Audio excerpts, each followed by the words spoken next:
Salam dalam kasih Tuhan Yesus Kristus. Apa kabar Sobat Rehat? Pastinya kabar selalu baik, karena Tuhan kita senantiasa memelihara dan memberkati hidup kita dengan berkat yang melimpah.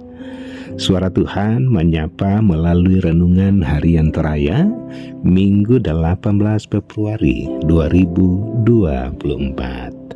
Firman Tuhan di Efesus 2 ayat 1-10 demikian, semuanya adalah kasih karunia. Kamu dahulu sudah mati karena pelanggaran-pelanggaran dan dosa-dosamu. Kamu hidup di dalamnya karena kamu mengikuti jalan dunia ini.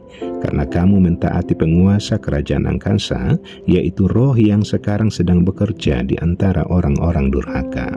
Sebenarnya dahulu kami semua juga terhitung di antara mereka, ketika kami hidup di dalam hawa nafsu daging dan menuruti kehendak daging dan pikiran kami yang jahat. Pada dasarnya kami adalah orang-orang yang harus dimurkai, sama seperti mereka yang lain. Tetapi Allah yang kaya dengan rahmat, oleh karena kasih-Nya yang besar yang dilimpahkannya kepada kita, telah menghidupkan kita bersama-sama dengan Kristus sekalipun kita telah mati oleh kesalahan-kesalahan kita.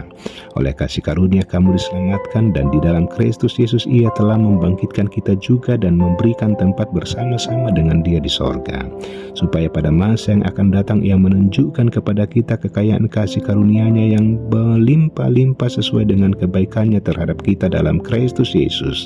Sebab karena kasih karunia kamu diselamatkan oleh iman, itu bukan hasil usahamu, tetapi pemberian Allah. Itu bukan hasil pekerjaanmu. Jangan ada orang yang memegahkan diri, karena kita ini buatan Allah, diciptakan dalam Kristus Yesus untuk melakukan pekerjaan baik yang dipersiapkan Allah sebelumnya. Ia mau supaya kita hidup di dalamnya. Amin. Seperti benih. Sobat Rehat, nasi sebagai makanan pokok memiliki proses yang panjang. Mulai dari benih terbaik dipilih, direndam untuk beberapa waktu, lalu diangkat.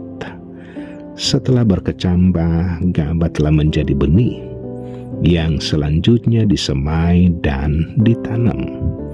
Dan setelah berbulan-bulan hasilnya diolah menjadi nasi. Benih kecil yang berproses panjang menjadi berkat bagi banyak orang.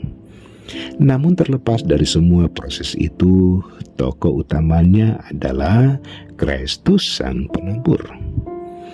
Lantas apa hubungannya dengan bacaan kita? Sobat Rehat, sesungguhnya kita sama seperti benih yang dari awalnya dipilih oleh Kristus Sang Penabur. Bukan kita yang mencari dan memilih, tetapi Kristuslah yang mencari dan memilih kita. Namun Kristus berbeda dengan petani atau penabur di dunia ini, karena Kristus mencari dan memilih bibit yang tidak baik untuk dijadikan benih. Padahal gabah yang rusak tidak layak jadi benih, bahkan harusnya dibuang, dimusnahkan. Namun dengan proses yang Kristus lakukan, bahwa benih yang tidak baik dirubah menjadi yang baik dengan dibenamkan dalam kematian, diangkat dalam kebangkitan Kristus, dan dihisapkan ke dalam kerajaan sorga.